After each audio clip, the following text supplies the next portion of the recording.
ഇപ്പോൾ ഇത്രയും കേസുകൾ സംസാരിച്ചാൽ എന്തെങ്കിലും വിയേർഡായിട്ട് എക്സ്പീരിയൻസ് ചെയ്ത അല്ലെങ്കിൽ അറ്റൻഡ് ചെയ്ത ഒരു കേസ് ഉണ്ടായിട്ടുണ്ടോ? ഇത് അമ്മ മരുമകൻ്റെ അടുത്ത് ഭയങ്കര മോശമായിട്ട് ബിഹേവ് ചെയ്തു. മിഷന്മാരെന്ന് വെച്ച് കഴിഞ്ഞാൽ അത് നല്ലൊരു ചെക്കനായിരുന്നു, എൻ്റെ ക്ലയൻറ്റാണ്. അവനെന്ന് വെച്ച് കഴിഞ്ഞാൽ ഫീൽ ചെയ്തിട്ടുണ്ട്, കുറച്ച് എക്സ്പോസ്ഡ് ആയിട്ട് ഇരിക്കുന്നതൊക്കെ തോന്നിയിട്ട്. അപ്പോഴേക്കും ഞാനിങ്ങനെ റൂമിലായിരുന്നു. പക്ഷേ നൈറ്റ് ആയപ്പോഴേക്കും ആ സ്ത്രീ ആ റൂമിലോട്ട് വന്നിട്ട് കുറച്ച് സെഡ്യൂസ് ചെയ്ത കഥയൊക്കെ പറഞ്ഞു. നമസ്കാരം. ഡിവോഴ്സ്, അതായത് വിവാഹമോചനം. ഈ വിവാഹമോചനം പല കാരണങ്ങൾ കൊണ്ട് സംഭവിക്കാം, അല്ലേ? നമ്മൾ കോമൺ ആയിട്ട് നമ്മൾ കേട്ടുകൊണ്ടിരിക്കുന്ന വിവാഹമോചനത്തിന്റെ കാരണങ്ങൾ എന്ന് പറയുമ്പോൾ ഗാർഹിക പീഡനമാവാം, അല്ലെങ്കിൽ അമിതമായ മദ്യപാനം, അല്ലെങ്കിൽ പരസ്ത്രീ ബന്ധം, അല്ലെങ്കിൽ പരപുരുഷ ബന്ധം, അങ്ങനെ അല്ലെങ്കിൽ പിന്നീട് ഈ പറയുന്ന ലൈംഗികതയിലുള്ള പ്രശ്നങ്ങൾ, അങ്ങനെ പലതരത്തിലുള്ള കാരണങ്ങൾ നമ്മൾ കേട്ടിട്ടുണ്ട്. പക്ഷേ ഇതൊന്നുമല്ല, ഞാൻ ഞെട്ടിപ്പോയ ഇത് നമ്മളൊന്നും അറിയാത്ത പല കാരണങ്ങളും ഇതിനകത്തും ഉണ്ട് എന്നുള്ളതാണ്. സത്യം പറഞ്ഞാൽ ഞാനിവിടെ ഒരു സംഭവം, അതായത് നമ്മുടെ പൂജ അറിയാമല്ലോ. നമ്മുടെ പൂജ എന്ന് പറയുന്നത് നമ്മുടെ ബിഗ് ബോസിൽ ഉണ്ടായിരുന്ന സീസൺ 5 ഉണ്ടായിരുന്ന പൂജ, സീസൺ 5 സീസൺ 6 ഉണ്ടായിരുന്ന പൂജ. അപ്പോ പൂജയുടെ ചാനലാണെന്ന് തോന്നുന്നു, പിങ്ക് പോഡ്കാസ്റ്റ് എന്ന് പറഞ്ഞ ഒരു പോഡ്കാസ്റ്റ് ചാനല് പൂജ തുടങ്ങിയിട്ട് അതിന് ആകെ കൂടി 2 വീഡിയോ ഇട്ടിട്ടുള്ളൂ. ഞാൻ നോക്കിയപ്പോൾ ആകെ കൂടി 2 വീഡിയോ ഇട്ടിട്ടുള്ളൂ. അതിന്റെ ഫസ്റ്റ് വീഡിയോ ആണ് ഈ പറയുന്ന ഡിവോഴ്സുമായി ബന്ധപ്പെട്ട് നമ്മുടെ ഈ പറയുന്ന നമ്മുടെ അഡ്വക്കേറ്റ് ഷൈല റാണി ഏതാണ്ട് 26 വർഷത്തെ എക്സ്പീരിയൻസ് ഉണ്ട് ഫാമിലി കോർട്ടിൽ. ഈ ഷൈല റാണി വക്കീൽ എന്ന് പറയുന്നത് എന്താണ്, ഈ ഡിവോഴ്സ് കേസുകൾ മാത്രം എടുക്കുന്ന ഷൈല റാണി. ഈ 26 വർഷത്തെ എക്സ്പീരിയൻസിൽ ഇവർ പറയുന്ന കുറച്ച് കാര്യങ്ങളുണ്ട് കേട്ടോ. കുറെ കാര്യങ്ങൾ ഞാനിത് പറഞ്ഞാൽ ഈ ചാനലിന്റെ ലിങ്ക് ഞാൻ വീഡിയോയുടെ ലിങ്ക് ഞാൻ താഴെ കൊടുക്കാം. എല്ലാവരും കല്യാണം കഴിക്കാൻ പോകുന്നവരായിക്കോട്ടെ, കല്യാണം കഴിച്ചവരായിക്കോട്ടെ, ഡിവോഴ്സിന് വേണ്ടിയിട്ട് ചിന്തിക്കുന്നവരായിക്കോട്ടെ, ആരായാലും ആ ഒരു വീഡിയോ പോയി കാണാം. ഏതാണ്ട് 1 മണിക്കൂറിൽ അധികമുണ്ട്. പക്ഷെ സത്യം പറഞ്ഞു കഴിഞ്ഞാൽ ഞാനത് ഫുള്ളാക്കണ്ട, 1 മണിക്കൂറും ഞാൻ ഫുള്ളിരുന്ന് കണ്ടുപോകും. കാരണം കുറെ കാര്യങ്ങൾ നമുക്ക് പഠിക്കാനുള്ള, നമുക്ക് മനസ്സിലാക്കാനുള്ള കുറെ കാര്യങ്ങൾ അതിനകത്ത് പറഞ്ഞിട്ടുണ്ട്. അതുകൊണ്ട് തന്നെ നിങ്ങൾ എല്ലാവരും പോയി കാണുക. ഞാൻ ഡിസ്ക്രിപ്ഷനിൽ അതിന്റെ ലിങ്ക് കൊടുക്കാം. ഓക്കെ. അപ്പൊ ഇവിടെ ഈ പറയുന്ന പൂജ പലതരം കാര്യങ്ങൾ ചോദിക്കുന്നുണ്ട്. ഡിവോഴ്സിന്റെ കാര്യങ്ങൾ, എന്തുകൊണ്ട് ഡിവോഴ്സ് നല്ലതാണോ, അതൊരു തെറ്റാണോ, ഏതൊക്കെ രീതിയിൽ നമുക്ക് ഡിവോഴ്സ് വാങ്ങിക്കാം, എന്തൊക്കെ കാരണങ്ങൾ കൊണ്ട് നമുക്ക് പിന്നെ ഡിവോഴ്സിന് അപേക്ഷിക്കാം, പിന്നെ അങ്ങനെയൊക്കെ കുറെ കാര്യങ്ങൾ നമ്മൾ ഈ ഇടയ്ക്ക് വെച്ച് ഇപ്പോൾ ഒരു വീഡിയോ വൈറലായിട്ടുണ്ട്. നിങ്ങൾക്ക് അറിയാമായിരിക്കും. ഈ ഭാര്യ വന്നിട്ട് ഡിവോഴ്സ് കൊടുക്കാൻ പോകുന്ന ഭാര്യ വന്നിട്ട് അവർ കോമ്പൻസേഷൻ ആയിട്ട് ചോദിച്ചത് 6.5 ലക്ഷം രൂപയാണ്. ആ വീഡിയോ ഒക്കെ ഒരുപാട് വൈറലായി. ഇപ്പൊ റീസെന്റ് 1 മാസം എന്തോ ആയിട്ടുണ്ടെന്ന് തോന്നുന്നു അത് വൈറലായത്. അതായത് ഭർത്താവിൽ നിന്ന് 6.5 ലക്ഷം രൂപ എനിക്ക് മാസം കോമ്പൻസേഷൻ ആയിട്ട് വേണം, അല്ലെങ്കിൽ ചെലവിന് വേണം എന്ന് പറഞ്ഞപ്പോ ഒരു പെൺ വക്കീലായിരുന്നു. ആ വക്കീൽ പറഞ്ഞ മറുപടി ഇങ്ങനെയാണ്, അല്ല ജഡ്ജ് പറഞ്ഞ മറുപടിയാണ്, നിങ്ങളുടെ അഴിഞ്ഞാടം അല്ലെങ്കിൽ നിങ്ങളുടെ സുഖ സൗകര്യത്തിന് വേണ്ടിയിട്ട് തരാനുള്ളതല്ല ഡിവോഴ്സ്. നിങ്ങൾക്ക് അതുപോലെ ആർഭാടമായിട്ട് ജീവിക്കണമെങ്കിൽ നിങ്ങൾ സമ്പാദിക്കണം, അല്ലാതെ ഭർത്താവിന്റെ പിന്നെ വരുമാനം കണ്ടിട്ട് അത്രയും ഈ 6.5 ലക്ഷം രൂപ നിങ്ങൾക്ക് എന്തിനാണ് എന്നൊക്കെ പറഞ്ഞുകൊണ്ട് ഭയങ്കരമായിട്ട് പിന്നെന്താണ് ഈ പറഞ്ഞ വൈറലായ ഒരു വീഡിയോ ഉണ്ട്. അതും വളരെ കൃത്യമാണ്. കാരണം ഭർത്താവിന്റെ കയ്യിലെ പൈസ കണ്ടിട്ട് എങ്ങനെ ഡിവോഴ്സ് ചെയ്ത്, ഭർത്താവിന്റെ പണം ഉണ്ടെങ്കിൽ, ഈ ഭാര്യമാർ ഇപ്പോഴത്തെ പെൺകുട്ടികളാണ്, ഭർത്താവിന്റെ പണം ഉണ്ടെങ്കിൽ അങ്ങ് ഡിവോഴ്സ് ഫയൽ ചെയ്തിട്ട് ഒരു മാസം ഇത്ര രൂപ എനിക്ക് കോമ്പൻസേഷൻ വേണം എന്നുള്ള രീതി. അതായത് ഭർത്താവിന് ഇഷ്ടമല്ല, എന്തെങ്കിലും ഒരു കാരണം കൊണ്ട് ഡിവോഴ്സിനെ കൊണ്ട് അതിനുശേഷം പറയും എനിക്ക് ഒരു 5 ലക്ഷം രൂപ വെച്ച് വേണം എന്ന് പറയാൻ ഭർത്താവിനെ കളയുകയും ചെയ്യാൻ എവൾക്ക് സുഖിച്ച് ജീവിക്കാനുള്ള 5 ലക്ഷം രൂപ കിട്ടുകയും ചെയ്യും. അപ്പൊ അതിനെയൊക്കെ നല്ല രീതിയിൽ കൊടുത്തുകൊണ്ട് ആ ഒരു വക്കീല് പറഞ്ഞു, മാറ്റിക്കൊണ്ട് ഇത് കള്ളമാണ്, ഇതൊന്നും എനിക്ക് തരാൻ പറ്റത്തില്ല, ഇത്രയും 6.5 ലക്ഷം രൂപ ഒരു പെണ്ണിന് എന്തെന്നൊക്കെ പറഞ്ഞുള്ള ഒരു വീഡിയോ ചിലപ്പോൾ നിങ്ങൾ കണ്ടിട്ടുണ്ടാവും, ഇല്ലെങ്കിൽ സെർച്ച് ചെയ്ത് കാണാൻ വളരെ രസമുള്ളത് കാണാൻ വേണ്ടിയിട്ട്. അപ്പോ ഇവിടെ ഈ പൂജ ഈ പറയുന്ന ഷൈല റാണിയുടെ അടുത്ത് ഇങ്ങനെ കാര്യം ചോദിക്കുന്നത്, നിങ്ങൾക്ക് ഏറ്റവും വിയേർഡായിട്ട് തോന്നിയ, ഇങ്ങനെ ഈ ഡിവോഴ്സ് വന്ന് ഏറ്റവും വീടായിട്ട് തോന്നിയ പിന്നെ ഏതെങ്കിലും സംഭവം ഉണ്ടോ എന്ന് ചോദിക്കുമ്പോൾ ഇവർ ഞെട്ടിക്കുന്ന ഒരു കാര്യം പറയുന്നുണ്ട്. അത് നമുക്ക് ആദ്യം കേൾക്കാം. ഓക്കെ. ഇപ്പോൾ ഇത്രയും കേസുകൾ സംസാരിച്ചാൽ എന്തെങ്കിലും വിയേർഡായിട്ട് എക്സ്പീരിയൻസ് ചെയ്ത അല്ലെങ്കിൽ അറ്റൻഡ് ചെയ്ത ഒരു കേസ് ഉണ്ടായിട്ടുണ്ടോ? എനിക്ക് എൻ്റെ ലൈഫിൽ ഒരുപാട് ട്രോമയും അല്ലെങ്കിൽ ഇമോഷണൽ എന്നൊക്കെ തോന്നിയിട്ടുള്ള കേസുണ്ട്. പക്ഷേ എന്നാലും കുറച്ച് ഈ സെക്ഷുവാലിറ്റിയാണ് നമുക്ക് എപ്പോഴും ഒരു വിയേർഡ്നെസ് വരുന്നത്. ഇങ്ങനെയൊക്കെ ഉണ്ടോ, അല്ലെങ്കിൽ ഇങ്ങനെ ചെയ്യുമോ, അതിലും ഭീകരമായിട്ട് നമ്മളൊരുമാതിരി ഇങ്ങനെ കണ്ണുതള്ളിരുന്ന് പോകുന്ന കേസെന്ന് വെച്ച് കഴിഞ്ഞാൽ നമ്മളെപ്പോഴും എന്താ പറയുക, വീട്ടിനകത്ത് ഈ അമ്മായി അപ്പൻ മരുമോളടുത്ത് ഫ്ലേർട്ട് ചെയ്തതും അങ്ങനെ ഇങ്ങനെയൊക്കെ നമ്മൾ കേട്ടിട്ടുണ്ട്. അത് മിക്കവാറും, അത് നിങ്ങൾ ചിലപ്പോൾ കേട്ടില്ല, എനിക്കിഷ്ടം പോലെ കേസ് വരുന്നു. സീരിയസ്ലി നിങ്ങൾ കേട്ടിട്ടില്ല? അയ്യോ, എനിക്ക് കൂടുതലും കിട്ടിയിട്ടുണ്ട്. കാരണം വെച്ച് കഴിഞ്ഞാൽ അത് ഇവിടെ ഈ വക്കീല് പറയുന്നുണ്ട്, ഇതിനകത്തൊരു കാര്യം പൂജ എടുത്തുകൊണ്ട് പറഞ്ഞിട്ട് പോവാം. പറയുന്നുണ്ട്, ഈ അമ്മായിപ്പൻ മരുമകളെ ഫ്ലേർട്ട് ചെയ്യുന്ന ഒരുപാട് കാര്യങ്ങൾ കേട്ടിട്ടുണ്ട്. നിങ്ങൾ കേട്ടിട്ടില്ല? നമ്മുടെ പൂജ അങ്ങനെയൊക്കെ ഉണ്ടോ? പൂജ ഇതൊന്നും കേട്ടിട്ടില്ലേ? പൂജ എവിടെയും അല്ലേ ജീവിക്കുന്നത്? കേരളത്തിലല്ലേ? ഇത് ഡെയിലി കേൾക്കുന്നതാണ്. അതിൽ എനിക്ക് ചെറിയ പിന്നെ എതിരഭിപ്രായമുണ്ട് പൂജ. ഇതൊക്കെ നിരന്തരം നമ്മൾ കേൾക്കുന്നതാണ്. ഓക്കെ, ഇപ്പൊ തന്നെ കേട്ടില്ലേ, സ്വന്തം കൊച്ചച്ഛനാണ് ആ പാവം ആ കൊച്ചിനെ ചെയ്തത്. പോട്ട്, അതൊക്കെ വിട്, ബാക്കി കേൾക്കാം. ബാക്കി ഇനിയാണ് കേൾക്കാനുള്ളത്. നമ്മൾ കേട്ടിട്ടുള്ളത് അമ്മായി അച്ഛൻ മരുമകളെ എന്ത് ചെയ്യുന്നുണ്ട്, ഈ പറയുന്ന പീഡിപ്പിക്കുന്ന കേസ്. ഇനി അടുത്തത് കേൾക്കണം. ഓക്കെ, ഭർത്താവിനോട് പറഞ്ഞാലും ഒരു കുഴപ്പമില്ല. പക്ഷേ എനിക്ക് വിയേർഡായിട്ട് വന്നത് നേരെ തിരിച്ച്. അതായത് അമ്മായി അമ്മ മരുമകൻ്റെ അടുത്ത് ഭയങ്കര മോശമായിട്ട് ബിഹേവ് ചെയ്തു. വിഷമമെന്ന് വെച്ച് കഴിഞ്ഞാൽ അത് നല്ലൊരു ചെക്കനായിരുന്നു, എൻ്റെ ക്ലയൻറ്റാണ്. അവനെന്ന് വെച്ച് കഴിഞ്ഞാൽ ഈ പെൺകുട്ടി ഇത് ഡെലിവറി കഴിഞ്ഞ് കിടക്കുന്ന സമയത്ത് ഇപ്പോൾ ഈ ലേഡിയുടെ റിലേഷൻ ഇവളിനോടുള്ള ഒരു അപ്രോച്ചും ഭയങ്കര ഇതായിട്ട് തോന്നിക്കൊണ്ടിരുന്നു. അപ്പം വിചാരിച്ചു അമ്മയല്ലേ, കുറച്ച് സ്നേഹത്തോടെ ആയിരിക്കും, അങ്ങനെ ആയിരിക്കും, ഇങ്ങനെ ആയിരിക്കും എന്ന് വെച്ചാൽ ഇങ്ങനെ മാറിയിരുന്നു. പക്ഷേ എന്നാലും ബൗണ്ടറി കടന്ന് വരുന്ന പോലെയൊക്കെ പലപ്പോഴും ഇവർക്ക് ഫീൽ ചെയ്തിട്ടുണ്ട്, കുറച്ച് എക്സ്പോസ്ഡ് ആയിട്ട് ഇരിക്കുന്നതൊക്കെ തോന്നിയിട്ട്. അപ്പോഴേക്കും കേട്ടോ, നിങ്ങളിത് കേട്ടു. നമ്മളെ കേട്ടിട്ടുള്ള, പൊതുവെ കേട്ടിട്ടുള്ള അമ്മായിയപ്പൻ മരുമകളോട് കാണിക്കുന്നത്. ഇത് നേരെ തിരിച്ചാണ്.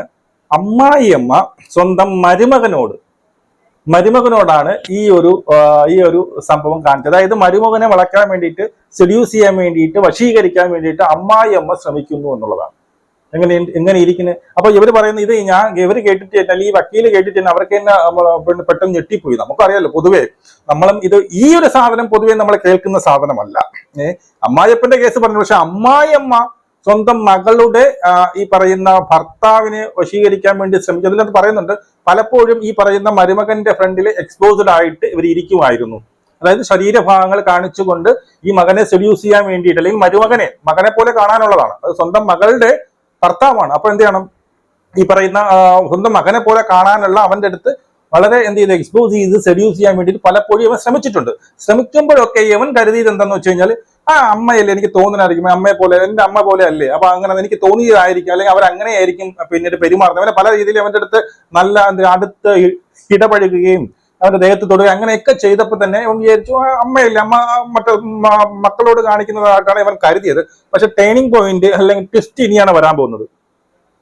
ഞാനിങ്ങനെ കേട്ടോണ്ടിരിക്കുമ്പോഴേ അങ്ങനെയുണ്ടോ ഒരു അമ്മായി അച്ഛനല്ലേ എന്നൊക്കെ തോന്നിയതായിരിക്കും എന്നൊക്കെ നമ്മളെ തന്നെ പറഞ്ഞ് മനസ്സിലാക്കണം. പക്ഷെ അപ്പോൾ ആ ഒരു ഇൻസിഡന്റ് എന്ന് പറഞ്ഞു കഴിഞ്ഞാൽ, ഈ കുട്ടി ഡെലിവറി കഴിഞ്ഞിട്ട് സെപ്പറേറ്റ് റൂമിൽ നടക്കുമ്പോഴേക്കും ഇവ വേറെ റൂമിലായിരുന്നു. പക്ഷെ നൈറ്റ് ആയപ്പോഴേക്കും ആ സ്ത്രീ ആ റൂമിലോട്ട് വന്നിട്ട് കുറച്ച് സെഡ്യൂസ് ചെയ്ത കഥയൊക്കെ പറഞ്ഞു.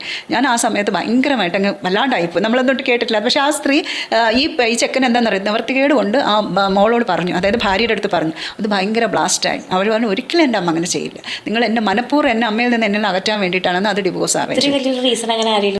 മനസ്സിലായോ? അതായത് നാണക്കേടല്ലാതെ എന്ത് പറയാൻ, ആലോചിച്ച് നോക്കുക. അതായത് സ്വന്തം മകള് ഗർഭിണിയായി പ്രസവിച്ച് കിടന്ന സമയത്ത് എന്തായാലും ഇവൻ വേറൊരു റൂമിലാണ് കിടന്നത്. ആ സമയത്ത് ഈ അമ്മായിയമ്മ ഇവന്റെ റൂമിലേക്ക് കയറി. അതായത് ഇതിനു മുമ്പേ ഇവനെ സെഡ്യൂസ് ചെയ്യാൻ വേണ്ടിയിട്ട് എക്സ്പോസ്ഡ് ആവുകയും പല രീതിയിലുള്ള പല ദ്വയാർത്ഥ പ്രയോഗങ്ങളും ഒക്കെ ഇവന്റെ അടുത്തുള്ള ആ പെരുമാറ്റമൊക്കെ വെച്ചിട്ട് അവസാനം ഈ മകളെ പ്രസവിച്ച് കിടക്കുന്ന സമയത്ത് ഇവന്റെ റൂമിലേക്ക് വരികയും അവിടെ വെച്ച് ഇവനെ വശീകരിക്കാൻ വേണ്ടിയിട്ട് ശ്രമിച്ചു എന്നുള്ളതാണ്.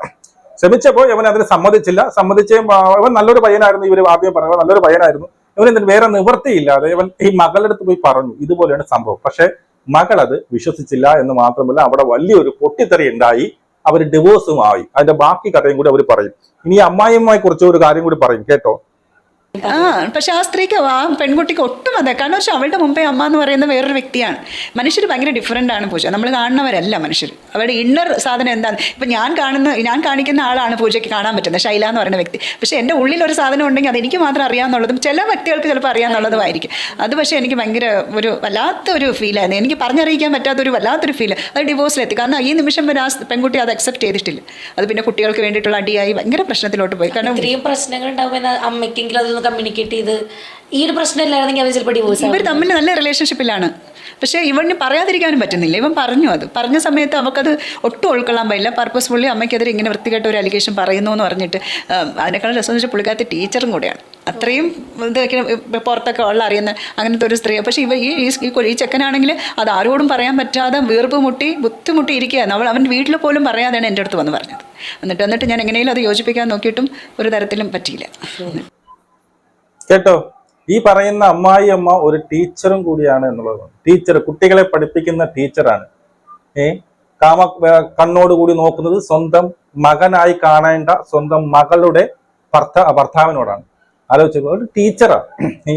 ഈ പറയുന്ന വിഷയം യവൻ വന്ന് മകളെടുത്ത് അവതരിപ്പിക്കുന്നു. മകൾ അത് വിശ്വസിക്കുന്നില്ല. സ്വാഭാവികമായിട്ടും ഒരു മകളും അങ്ങനെ വിശ്വസിക്കുന്നത് പാടാണ്.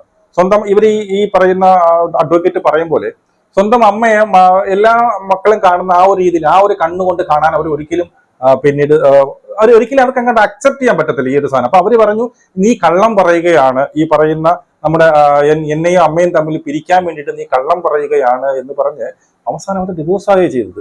അപ്പൊ ഇവര് തമ്മിൽ വളരെ ഈ വക്കീൽ പറയുന്നുണ്ട് ഇവർ തമ്മിൽ വളരെ ഹാപ്പി ആയിട്ട് ജീവിച്ച് പൊയ്ക്കൊണ്ടിരുന്നവരാണ്. അപ്പൊ ഇവിടെ ഒരു ടീച്ചറായ കുട്ടികളെ പഠിപ്പിക്കുന്ന ഒരു ടീച്ചറായ അമ്മായി അമ്മയാണ് സ്വന്തം മകളുടെ ഭർത്താവിന്റെ അടുത്ത് തന്നെ കാമക്കണ്ണോടുകൂടി നോക്കിയത് എന്നുള്ള കേൾക്കുമ്പോൾ ആലോചിച്ചു ഞാൻ ഞെട്ടിപ്പോയി കേട്ടോ, സത്യം പറഞ്ഞത്.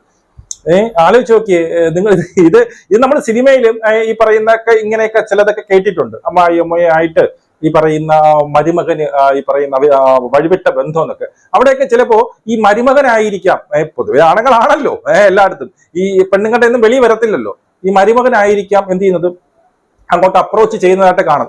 ഇവിടെ സംഭവിച്ചത്, ഇവിടെ സത്യം പറഞ്ഞു കഴിഞ്ഞാൽ പിന്നീട് ഇവൻ അത് എതിർത്തു എന്നുള്ളതാണ്. ഇവൻ സ്വന്തം അമ്മയെ പോലെ കണ്ടു, ഇവൻ എന്ത് ചെയ്തു, എതിർത്തു, അവൻ അത് സമ്മതിച്ചു കൊടുത്തില്ല. പിന്നെ ഇവൻ ഇത് മനസ്സിൽ വെച്ചിട്ട് എന്ത് ചെയ്യണമെന്നറിയാതെ ഇവൻ ചെയ്തു, ഭാര്യ എടുത്തെങ്കിൽ ഇത് പറയാം എന്നെ കൊണ്ട് പറ്റുന്നില്ല, എന്റെ അമ്മ എന്റെ അടുത്ത് ഇങ്ങനെയാണ്, ഈ രീതിയിലാണ് എന്നെ കാണുന്നത്, മറ്റൊരു കണ്ണോടുകൂടിയാണ് എന്നെ കാണുന്നത് എന്ന് പറഞ്ഞപ്പോ മകള് പൊട്ടിത്തെറിക്കുകയാണ് ഉണ്ടായത്.